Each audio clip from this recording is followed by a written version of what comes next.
जी हाँ, सभी को नमस्कार। नासोला नॉलेज यूट्यूब चैनल में आप सभी का स्वागत है। दोस्तों, ज्योग्राफी के आज के टॉपिक है हमारा पृथ्वी यानी कि द अर्थ, इसके बारे में सामान्य ज्ञान। ठीक है, 44 क्वेश्चन है। ओके, स्टार्ट करते हैं। पृथ्वी अपने अक्ष पर कितना झुकी हुई है? दोस्तों, पृथ्वी अपने अक्ष पर 23.5 डिग्री झुकी हुई है। कितना? 23.5 डिग्री। नेक्स्ट, सौरमंडल का एकमात्र ग्रह जिस पर जीवन है। हमारे सौरमंडल का एकमात्र ग्रह जिस पर जीवन है वो है पृथ्वी। नेक्स्ट, सौरमंडल के बड़े ग्रहों में पृथ्वी का कौन सा स्थान है? दोस्तों, सौरमंडल के बड़े ग्रहों में पृथ्वी का स्थान पांचवा है। सबसे बड़ा कौन सा है? सबसे बड़ा है बृहस्पति, उससे छोटा शनि, उससे छोटा अरुण, उससे छोटा वरुण। चार हो गए और पांचवा स्थान है पृथ्वी का। नेक्स्ट, पृथ्वी का विषुवतीय व्यास कितना है? दोस्तों, पृथ्वी का विषुवतीय व्यास है 12,756 किलोमीटर। ठीक है, जो भूमध्य रेखा पर मापा गया है। और इसका ध्रुवीय व्यास कितना है? 12,714 किलोमीटर, यानी कि पृथ्वी के ऊपर सिर से लेके नीचे की तरफ। ओके। नेक्स्ट, पृथ्वी अपने अक्ष पर किस दिशा में घूमती है?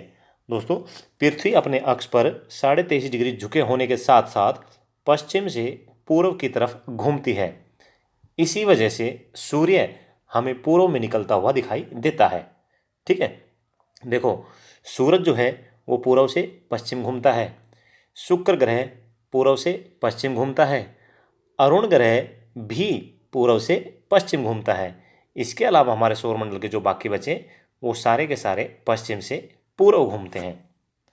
नेक्स्ट,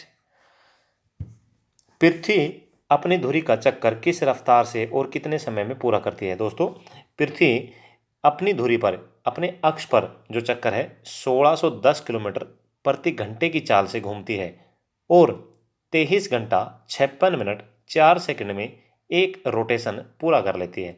कितना? 23 घंटा 56 मिनट 4 सेकंड में खुद का एक रोटेशन, एक चक्कर पूरा कर लेती है। नेक्स्ट, पृथ्वी की किस गति से दिन और रात बनते हैं? दोस्तों, पृथ्वी की किस गति से दिन और रात बनते हैं? यह खुद का घूमना, यानी कि घूर्णन, यानी कि रोटेशन।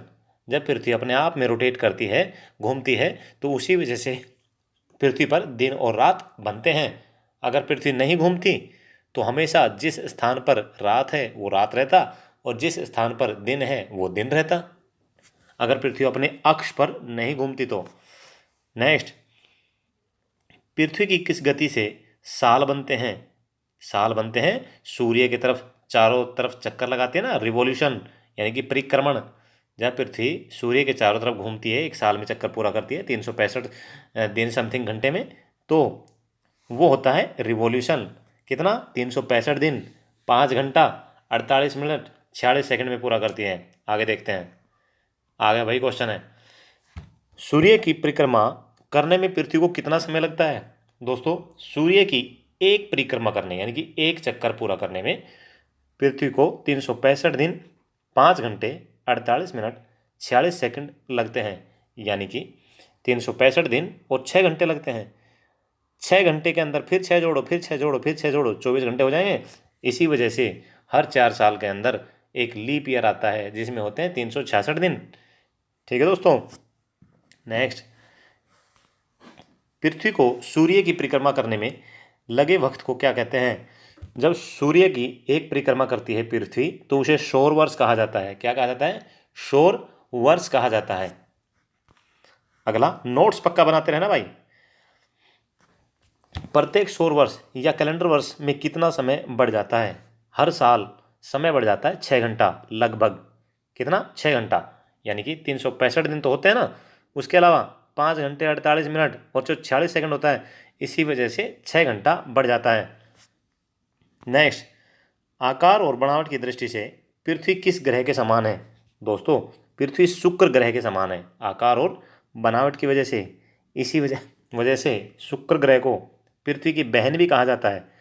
क्यों पृथ्वी की बहन क्यों कहा जाता है? आकार और बनावट की वजह से दोनों एक जैसे हैं। नेक्स्ट, पृथ्वी को नीला ग्रह किस कारण से कहा जाता है?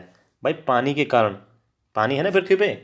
अगर हम दूर से देखते हैं समुद्र को अंतरिक्ष से तो नीला नीला दिखाई देता है, इसी वजह से इसे नीला ग्रह कहा जाता है। नेक्स्ट, सूर्य के बाद पृथ्वी का सबसे निकट तारा कौन सा है। यहाँ पे एक क्वेश्चन इसने ऑलरेडी क्लियर कर दिया है कि पृथ्वी का जो सबसे निकटतम तारा कौन सा है, सूर्य है। लेकिन सूर्य के बाद जो दूसरा निकटतम तारा है वो है प्रोक्सिमा सेंचुरी, और कितना दूर है, 4.2 लाइट ईयर अवे। कितना, 4.2 लाइट ईयर अवे है, प्रकाश वर्ष दूर है पृथ्वी से। अब ये लाइट ईयर क्या होता है, एक लाइट ईयर क्या होता है वो मैं बता देता हूँ। देखिए, प्रकाश द्वारा एक वर्ष में तय की गई दूरी को एक लाइट ईयर कहा जाता है। ठीक है, प्रकाश द्वारा एक साल में तय की गई दूरी को एक प्रकाश वर्ष कहते हैं। तो ये है 4.2, प्रोक्सिमा सेंचुरी कितनी दूर है, 4.2 लाइट ईयर। ओके, नेक्स्ट, पृथ्वी का एकमात्र उपग्रह कौन सा है। दोस्तों, चंदा मामा यानी कि चंद्रमा। चंद्रमा है पृथ्वी का एकमात्र उपग्रह। हमारे सौरमंडल में जो 8 ग्रह हैं, 8 में से 2 ऐसे हैं जिनका कोई भी उपग्रह नहीं है।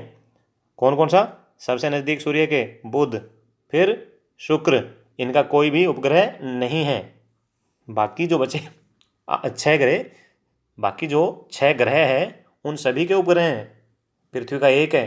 ठीक है, ऐसे ही बाकी सबके भी हैं, मंगल के 2 हैं। ओके, नेक्स्ट, चंद्रमा की सतह और उसकी आंतरिक स्थिति का अध्ययन करने वाला विज्ञान क्या कहलाता है। दोस्तों, चंद्रमा की सतह और उसकी आंतरिक जो स्थिति है उसका अध्ययन करने वाला विज्ञान सेनोलॉजी कहलाता है। क्या, सेनेनोलॉजी। नेक्स्ट, चंद्रमा पर धूल के मैदान को क्या कहा जाता है, शांति सागर कहा जाता है। दोस्तों, धूल के मैदान जो उठते हैं चंद्रमा पर उन्हें शांति सागर कहते हैं। अगला है, जीवाश्म ग्रह किसे कहा जाता है। जीवाश्म ग्रह कहा जाता है चंद्रमा को जीवाश्म ग्रह कहा जाता है। क्यों कहा जाता है, जीवाश्म यानी कि जीवों का अंश है उसमें। ठीक है दोस्तों। नेक्स्ट, चंद्रमा किसकी रोशनी से चमकता है। चंद्रमा की अपनी कोई भी रोशनी नहीं है, ये सूर्य की रोशनी की वजह से चमकता है दोस्तों। ठीक है, अगर चंद्रमा का अपना खुद का प्रकाश होता तो दोस्तों ये सूर्य बन जाता। ठीक है, हमारे अंतरिक्ष में अरबों खरबों सूर्य हैं। हम जिस आकाश गंगा में रहते हैं उसमें भी खरबों सूर्य हैं, और खरबों सूर्य हमारी एक आकाश गंगा में है। ऐसे ही अंतरिक्ष में खरबों आकाश गंगाएं हैं, और सभी आकाश गंगा में खरबों खरबों सूर्य हैं। तो कुल मिला के कितने सूर्य हो गए, खरबों गुणा खरबों इज इक्वल टू जो भी आंसर आया वो हो गया, इतने सूर्य हैं अंतरिक्ष में। ठीक है दोस्तों। नेक्स्ट, समुद्र में उठने वाले ज्वार भाटे की क्या वजह है। दोस्तों, समुद्र में जो ज्वार भाटा उठता है उसका कारण है गुरुत्वाकर्षण। किसका, देखो, सूर्य और चंद्रमा दोनों के दोनों पृथ्वी के पानी को अपनी तरफ आकर्षित करते हैं, खींचते हैं, इसी वजह से उठता है ऊपर। ओके, सूर्य और जो चंद्रमा की जो शक्तियों का अनुपात है वो है 11:5। ठीक है, नेक्स्ट, चंद्रमा पर पाए जाने वाले चट्टानों में किस धातु की अधिक मात्रा है। टाइटेनियम की दोस्तों, किसकी, टाइटेनियम। नेक्स्ट, पृथ्वी से चंद्रमा का कितना प्रतिशत भाग दिखाई देता है। दोस्तों, पृथ्वी से चंद्रमा का 57% भाग दिखाई देता है। कितना, 57%। बाकी चंद्रमा आज तक हमने देखा ही नहीं किसी ने भी, बस यही 57% जो फिक्स दिखाई देता है, यही कम ज़्यादा होता रहता है। इसके अलावा बाकी चंद्रमा को किसी ने देखा ही नहीं है आज तक। नेक्स्ट, चंद्रमा धरती की परिक्रमा एवं घूर्णन कितने दिनों में करता है। यानी कि चंद्रमा खुद का रोटेशन और पृथ्वी का रिवॉल्यूशन कितने दिनों में करता है, लगभग 27 दिन 8 घंटे में। सेम है दोनों।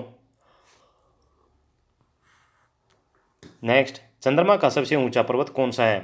यह है दोस्तों लिबनिटज पर्वत। चंद्रमा का सबसे ऊंचा जो पर्वत है लिबनिटज पर्वत है, और इसकी हाइट कितनी है, ये हमारा जो पृथ्वी का सबसे ऊंचा पर्वत है इससे भी 3 गुना ऊंचा है। पृथ्वी का सबसे ऊंचा पर्वत क्या नाम है, माउंट एवरेस्ट। हाइट 8,848 मीटर, और इसको 3 से अगर गुणा कर देंगे तो क्या है, ये चंद्रमा के ऊपर जो पर्वत है ना लिबनिटज, इसकी हाइट आ जाएगी। नोट्स बनाना दोस्तों, नोट्स बार बार बोल रहा हूँ, नोट्स बनाना। नेक्स्ट, चंद्रमा पर सबसे पहले पहुंचने वाले अंतरिक्ष यात्री कौन थे? नील आर्मस्ट्रांग और सर एडविन एल्ड्रिन। कौन? Sir Edwin Aldrin. नेक्स्ट, चंद्रमा पर कब अंतरिक्ष यात्रियों ने पहुंचने में सफलता पाई? 21 जुलाई 1969 को। मेरे जन्म से भी 10 साल पहले है लगभग, ठीक है। 21 जुलाई 1969 को। क्वेश्चन नंबर 27, चंद्रमा पर पहली बार पहुंचने वाले अंतरिक्ष यात्री किस यान से गए थे? ये गए थे दोस्तों अपोलो 11 यान से। नेक्स्ट, प्रकाश चक्र क्या है? प्रकाश चक्र वैसी काल्पनिक रेखा जो पृथ्वी के प्रकाशित और अप्रकाशित हिस्सों को बांटती है। ऐसी काल्पनिक रेखा जो पृथ्वी के प्रकाशित और अप्रकाशित हिस्सों को बांटती है उसे प्रकाश चक्र कहा जाता है। नेक्स्ट, पृथ्वी के परिभ्रमण की दिशा क्या है? दोस्तों पश्चिम से पूर्व की तरफ घूमती है पृथ्वी। नेक्स्ट, जिस कक्षा में पृथ्वी सूर्य की परिक्रमा करती है उसे क्या कहते हैं? दोस्तों इसे कहते हैं दीर्घवर्तीय। जिस कक्षा में एक देखो सूरज के चारों तरफ घूमती है ना पृथ्वी, एक जो इसका रास्ता बना हुआ है घूमने का, इसे बोलते हैं दीर्घवर्तीय।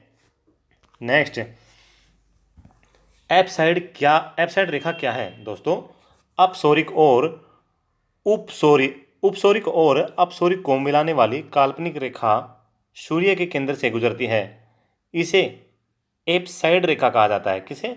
इसे क्या कहा जाता है? एपसाइड रेखा कहा जाता है। दोस्तों उपसोर जो कि 3 जनवरी को होता है और अपसोर जो 4 जुलाई को होता है। 3 जनवरी को सूर्य पृथ्वी के सबसे निकट होता है, लगभग 14.70 करोड़ किलोमीटर, और 4 जुलाई यानी कि अपसोर को सूर्य पृथ्वी से सबसे ज़्यादा दूर रहता है, यानी कि 15.21 करोड़ किलोमीटर, ठीक है। और ये क्या बोल रहा है कि उपसोरिक और अपसोरिक को मिलाने वाली काल्पनिक रेखा सूर्य के केंद्र से गुजरती है, इसे एपसाइड कहा जाता है। ओके नेक्स्ट, वही क्वेश्चन आ गया जो हमने बताया। उपसोर 3 जनवरी को सूर्य और पृथ्वी के बीच की सबसे कम दूरी, इसे उपसोर कहते हैं। क्वेश्चन नंबर 33, अपसोर जुलाई यानी कि 4 जुलाई को होता है। जुलाई को पृथ्वी सूर्य से कुछ दूर चली जाती है, इसे अपसोर कहते हैं। नेक्स्ट, अक्षांश क्या है? दोस्तों यह ग्लोब पर पश्चिम से पूर्व की ओर खींची गई काल्पनिक रेखा है जिसे अंश में प्रदर्शित किया जाता है। देखो दोस्तों, भूमध्य रेखा के ऊपर 90 अक्षांश रेखा है, नीचे 90 अक्षांश रेखा है, और अक्षांश रेखा कभी भी आपस में एक दूसरे को नहीं काटती है। नेक्स्ट, किस रेखा को शून्य अंश की स्थिति माना जाता है? यह है विषुवत रेखा। विषुवत रेखा को 0 डिग्री अक्षांश भी कहते हैं, विषुवत रेखा को भूमध्य रेखा भी कहते हैं, और इसे विषुवत रेखा तो कहते हैं। इसके 3 नाम हैं। नेक्स्ट, देशांतर क्या है? दोस्तों ग्लोब पर उत्तर से दक्षिण की ओर खींची जाने वाली काल्पनिक रेखा है, यानी कि ग्लोब पर ऊपर से उत्तर से दक्षिण की तरफ खींची गई, यानी कि खड़ी लाइनें, ग्लोब पर जो खड़ी लाइनें दिखाई देती है ना, ये काल्पनिक रेखा है, ये होती है देशांतर रेखा। टोटल कितनी है? 360 है दोस्तों। और 0 डिग्री कहाँ से गुजरती है? ग्रीनविच से। और 0 डिग्री के अपोजिट में कौन सी है? 180 डिग्री देशांतर, ठीक है ना। नेक्स्ट, किस स्थान का समय ज्ञात किन रेखाओं के आधार पर किया जाता है? दोस्तों किसी भी स्थान का जो समय है ना, वो देशांतर रेखाओं के आधार पर किया जाता है। 2 देशांतर रेखाओं के बीच की दूरी अगर मिनटों में देखें 4 मिनट होती है, अगर किलोमीटर में देखें 111.32 किलोमीटर होती है, ठीक है।